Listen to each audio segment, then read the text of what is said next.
VNR gold and diamonds సరుకు తక్కువ బంగారం ఎక్కువ. ఇప్పుడు మన వైజాగ్ లో July 24th grand opening. But ఇండస్ట్రీలో మనం కొంచెం సెటిల్డ్ గా హంబుల్ గానే ఉండాలి కదా, లైక్ కైండ్ ఆఫ్ అలా. అంటే సిచ్యువేషన్ బట్టి అంటున్నా, ప్రతి వాళ్ళ దగ్గర మనం ఇట్లా ఉంటామని అంటే అవ్వదు. పద్ధతిగా ఉండాలి, చాలా కైండ్ హార్టెడ్గా ఉండాలి, హంబుల్గా ఉండాలి. సిచ్యువేషన్ బట్టి మనం రియాక్ట్ అవ్వాలి అని అనేదే చెప్పారు. సో ఎలా ఉంది మీకు ఇప్పుడు ఇండస్ట్రీ? అంటే అన్ని స్మాల్ స్క్రీన్ నుంచి ఇప్పుడు బిగ్ స్క్రీన్కి వెళ్ళారు, మంచి మంచి ప్రాజెక్ట్స్ చేస్తున్నారు, మంచి క్యారెక్టర్స్ చేస్తున్నారు. అండ్ ఎలా అనిపిస్తుంది ఇండస్ట్రీ? స్మాల్ స్క్రీన్కి బిగ్ స్క్రీన్కి ఏమైనా డిఫరెన్స్ ఉందా? It's all the same? లేదు, డిఫరెన్స్ అయితే ఉంటుంది పక్కా. బికాజ్ అక్కడ మనం ట్రీట్ చేసే విధానం, అక్కడ మన ఫ్రెండ్స్ ఉంటారు, మనం ఆడుతూ పాడుతూ చేస్తాం స్మాల్ స్క్రీన్లో. బట్ ఇక్కడ వచ్చేసరికి మనకంటే సీనియర్స్, లెజెండరీస్ ఉంటారు. అంటే కొంత సీనియారిటీ అది ఉంటుంది, చూపిస్తారు కదా మన మీద. సో ఒకసారి వెళ్ళి మాట్లాడే వరకు ఆ భయం ఉంటుంది బిగ్ స్క్రీన్లో.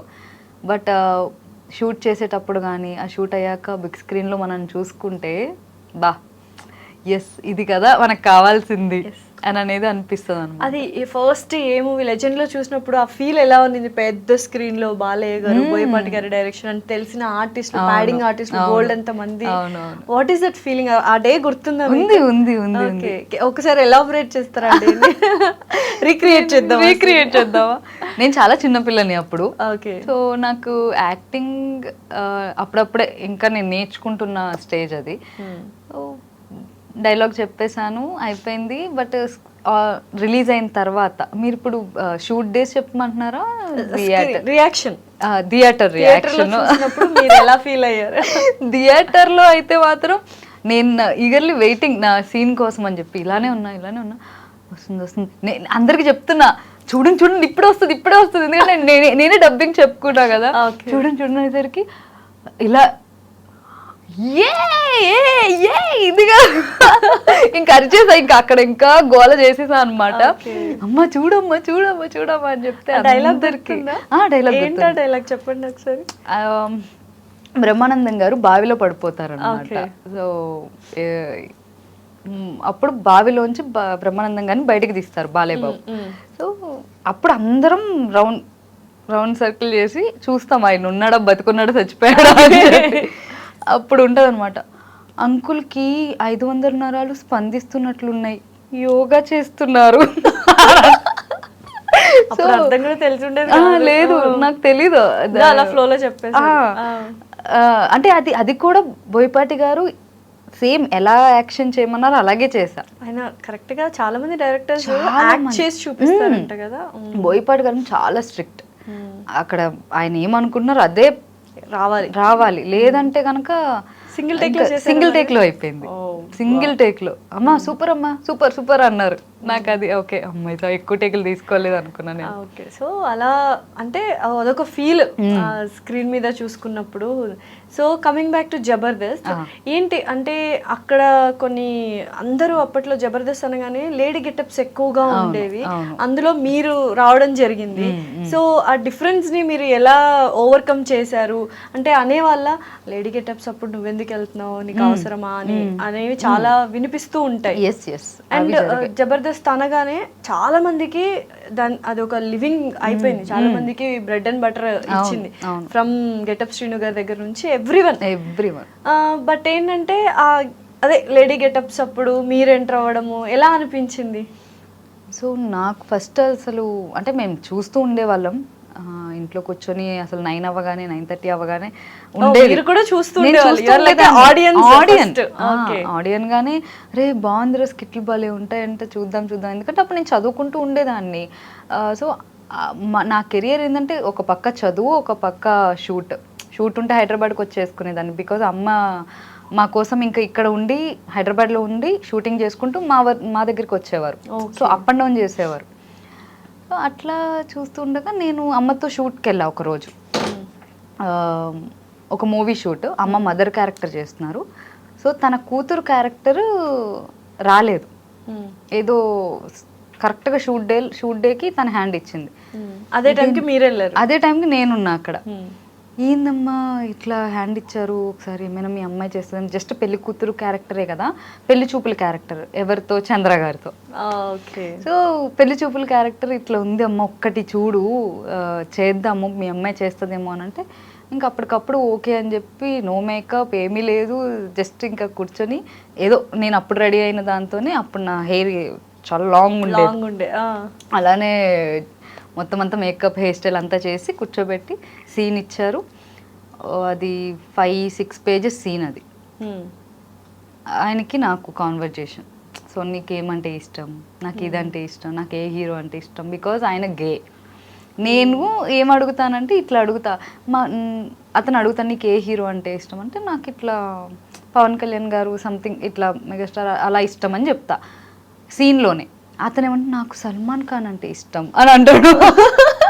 సల్మాన్ ఇదేంటి తేడాగా ఉన్నాడు అని సీన్లో, అది సీన్. ఆ సీన్ నేను సింగిల్ టేక్లో చెప్పేశా. ఈవెన్ ఆయన డైలాగ్స్ కూడా నేను గుర్తు చేస్తున్నా. సో ఆయనకి ఇంకా నా మెమరీ పవర్ నచ్చి స్కిట్ చేద్దామండి, మీ అమ్మాయిని పంపించండి అని అమ్మని అడిగారంట. అప్పటి వరకు లేరు, మా అమ్మాయిని ఎలా పంపిస్తానండి, వద్దు లేడీ గెటప్లు చేస్తారు, అసలు ఆ షో అది వద్దు అని చెప్పంటే మా అమ్మగారు రోజా గారికి కాల్ చేశారు. రోజా గారు చాలా బెస్ట్ ఫ్రెండ్ అన్నమాట. సో అందుకని రోజా గారు, నేను ఉన్నాను కదా, నువ్వు పంపి, ఒక స్కిట్టే కదా ఏమైతుంది, నువ్వు పంపి అని రోజా గారి వల్ల అలా ధైర్యం, రోజా గారు మీరు ఎంట్రీ ఎస్. సో ఆ ఫుల్ సపోర్ట్ అన్నమాట. ఏం కాదే పర్లేదు రాని, నేను ఉంటాను కదా అనేసరికి ఆ ధైర్యంతో నేను వెళ్ళా. మా డాడీకి అయితే అస్సలు ఇష్టం లేదు, ఆబ్వియస్లీ ఉండదు. అప్పటి వరకు అమ్మాయిలే లేరు, నువ్వు ఎట్లా పంపిస్తావు, అది ఒక డబుల్ మీనింగ్ ఉంటాయి, నీకేమనుకుంటున్నావు నువ్వు, అది ఇది అని అంటే, దేవుడి దేవల్ల ఇప్పటికొచ్చి ఆ స్కిట్లో ఎప్పుడు నా మీద డబుల్ మీనింగ్ అనేది రాలేదు. అవును, అన్ని చెక్ చేసుకుంటే ఇప్పుడు చూసే వాళ్ళు కూడా చెక్ చేసుకుంటే రాలే. అంటే మీరు మేబీ మీరు అలా మిమ్మల్ని అలా చూపించకూడదు అని అనుకొని ఉంటారు కాబట్టి. అప్పుడు నాకు ఫస్ట్ స్కిట్ లో ప్రతి ఒక్కరు షాక్ అయ్యారు, ఏంటి అమ్మాయి వచ్చింది లేడీ ఫస్ట్ లేడీ నేను. ప్రతి ఒక్కరు అక్కడి నుంచి చాలా మంది ఎంట్రీ ఇచ్చారు అండ్ చాలా మందికి లైఫ్ వచ్చింది. రోహిణి గారికి కావచ్చు, చాలా మంది చిన్న ఇన్ఫ్లుయెన్సర్స్ కూడా మంచి లైఫ్ వచ్చింది. ఏం చెప్తారు అసలు జబర్దస్త్ గురించి ఒక మాటలో మీరు చెప్పాలనుకుంటే? అది మీకు లైఫ్ ఇచ్చింది, అది టర్నింగ్ పాయింట్ నా లైఫ్ కి. బికాజ్ నేను జబర్దస్త్ ముందు కూడా నేను మూవీస్ చేశాను, సీరియల్స్ చేశాను, బట్ అది సత్యశ్రీ అనేది తెలిసింది, తన యాక్టింగ్ తెలిసిందంటే అది నాకు ఒక ప్లాట్ఫామ్, అది నా ఇల్లనే చెప్పాలన్నమాట.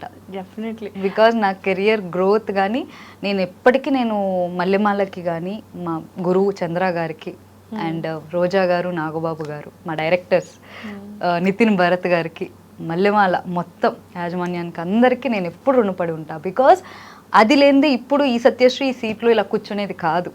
అది మాత్రం నేను ఎప్పుడు ఆ గ్రాటిట్యూడ్ ఉంటుంది నాకు. సో ఎప్పుడైనా అనిపిస్తుంటుందా సెట్ కానీ ఆ టీమ్ అదంతా మిస్ అవుతున్నాము, మళ్ళీ ఒక్కసారి చేస్తే బాగుండు? అవును, అంటే నేను తర్వాత కూడా చేశాను, బుల్లెట్ భాస్కర్ గారు స్కిట్లో చేస్తూ వచ్చేదాన్ని. బట్ ఈ మధ్య కాలంలో ఏమవుతుందంటే మూవీస్కిను ఆ డేట్స్కి క్లాష్ అవ్వడం వల్ల ఉంటే అక్కడే ఉండాలి, లేదంటే ఇటు. అవును. సో నాకేంది కొద్దిగా రెండు పడవల మీద ఎందుకు కాల్ వేయడం, ఉంటే ఒకదాని మీదే ఉందాం, అది నా పుట్టిల్లు, నేను ఎప్పుడైనా వెళ్ళొచ్చు.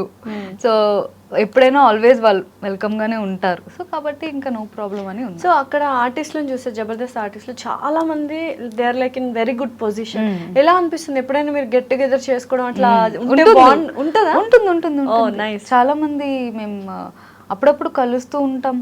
సో కాబట్టి చాలా హ్యాపీ అనిపిస్తుంది. బికాజ్ అక్కడ నుంచి మేము ఇప్పుడు బిగ్ స్క్రీన్కి చాలామంది మా టీమ్ లీడర్స్ కానీ, నాతో ఉన్న యాక్టర్స్ కానీ ప్రతి ఒక్కరు ఇలా స్క్రీన్ మీద కనిపిస్తూ ఉంటే ఎస్ హ్యాపీ, మేమేమనుకున్నామో అది రీచ్ అవుతున్నాం అని అనేది. ఎందుకంటే మేము అక్కడ కూర్చున్నప్పుడు లేదురా మన కెరియర్ ఇది కాదురా, మనం ఇట్లా చేయాలిరా మూవీస్, ఇట్లా ఉండాలిరా, ఏ ఆఫీస్ ఉంది ఏంటని ఇట్లా మాట్లాడుకునేవాళ్ళు. నైస్. సో కాబట్టి ఆ సపోర్ట్ ఉంది. ఎక్కడ కూడా ఎవరు కూడా అంటే జెలస్ ఫీల్ అవ్వడం కానీ, ఈ క్యారెక్టర్ వీడికి ఎందుకు వచ్చిందిరా బాబు, లేదంటే ఈ క్యారెక్టర్ దీనికి ఎందుకు వచ్చింది అనేటట్టు లేరు. అలాంటి ఎన్విరాన్మెంట్ లేదు లేదు అసలు లేదు, అక్కడ. చాలా పాజిటివ్, ఎదిగితే హ్యాపీగా ఫీల్ అవుతారు. అయితే ఒక పాయింట్ ఆఫ్ టైంలో అందరూ ఫస్ట్ ఇనీషియల్లో అందరూ జబర్దస్త్ని చాలా ఏమంటారు ఓన్ చేసుకున్నారు, కానీ ఒక పాయింట్ ఆఫ్ టైంలో ఎక్కడో లైన్ దాటేశారు, వల్గారిటీ వైపు వెళ్ళిపోతుంది అన్న టైంలో చాలా మంది నెగటివ్గా మాట్లాడుతుండే. అప్పుడు ఏమనిపించేది మీ అందరికీ, లైక్ ఆర్టిస్టులు అందరికీ, ఇంక్లూడింగ్ నాగబాబు గారు, రోజా గారు, ఎక్కడో ఆ లైన్ దాటేశారు అన్న థాట్లో అందరూ ఉన్నారు అప్పట్లో, అందరూ కామెంట్స్ కానీ ఇవి కానీ. What is the thought process మీ అందరికీ అప్పట్లో? అంటే నా వరకు అది వచ్చేది కాదండి, ఎందుకంటే నేను నా పని ఏదో నేను చూసుకుంటూ వెళ్ళిపోయేదాన్ని.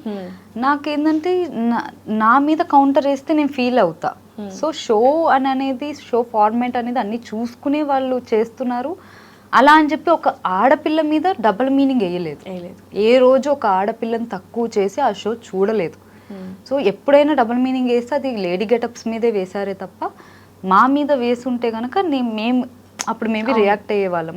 మమ్మల్ని ఎప్పుడు అట్లా ఎప్పుడు లేడీస్ ఎవరైతే లేడీస్ వస్తారో, ఈవెన్ ఐ డిడ్ ఆది గారి దాంట్లో నేను కూడా స్కిట్ చేశాను, కేమో కార్తిక్ గారి దాంట్లో నేను స్కిట్ చేశాను.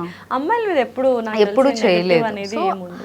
ఆ నెగిటివిటీ అనేది మా మీద కానీ ఆడపిల్లల దాని మీద లేదు, కానీ ఆ షో కొద్దిగా డబుల్ మీనింగ్, ఎందుకంటే జనాలు అట్లనే ఇంకా ప్రతి ఒక్కరు ఏదో పద్ధతిగానే చూస్తారు అని అనేది కాదు, కానీ బట్ ఆ టైంలో అది మేబీ ఒక మసాలా అనేది ఉండేది, అది మా వరకు అనేది రాలేదు కాబట్టి నేను ఎక్కువ ఏమీ ఎఫెక్ట్ అవ్వలేదు. ఓకే. అయితే దీని తర్వాత మూవీస్లో ఇప్పుడు ఒకవేళ అలాంటివి ఏమన్నా ఉన్నా మీరు అక్కడ చెప్పేంత స్వాతంత్రం మీకు ఉండేది కాబట్టి ఇది చేయము అని చెప్పారు. ఇప్పుడు మూవీస్లో కొన్ని సార్లు ఏమైపోతుంది అంటే చాలా వరకు మాట్లాడిన వాళ్ళు ఆర్టిస్టులు మాకు ఒక సీన్ ఇచ్చారు, బట్ అందులో ఇంకొంచెం ఎక్స్ట్రాగా ఉంటుంది, లైక్ రొమాన్స్ కావచ్చు, ఇంటిమెసీ కావచ్చు, అలాంటివి ఏమైనా మీరు ఎదురు పడ్డారా? ఎందుకంటే I want to ask you this question. Me interviews లో ఒక దానికి సమాధానం చూసాను అనమాట. అలాంటివి ఏమైనా ఉండేనా మీకు? లైక్ ఇట్స్ ఆల్ లేదు అలాంటిది అయితే ఎప్పుడు కూడా నా వరకు రాలేదు. బికాజ్ నేను ముందే నేను క్లియర్ కట్ గా నేను అడిగేదాన్ని వాట్ ఈజ్ వాట్, ఏముంది ఏంటి అని చెప్పి. ఈ సీన్స్ ఉన్నాయి అని అన్నప్పుడు నేను ఆ క్యారెక్టర్ వదిలేసుకునేదాన్ని. Okay. So you don't want to do any like romantic లాంటిది చేయాలని అనుకోవట్లేదు. అంటే లైక్ నా క్యారెక్టర్స్ మంచిగా పడాలి, నా పర్ఫార్మెన్స్ అనేది కావాలి. నేను ఫుల్ గ్లామరస్ రోల్ చేస్తానని నేను అనుకోవట్లేదు. I don't want to do any glamorous role, anything. ఆ క్యారెక్టర్స్ కానీ అలాంటివి ఏం లేదు, జస్ట్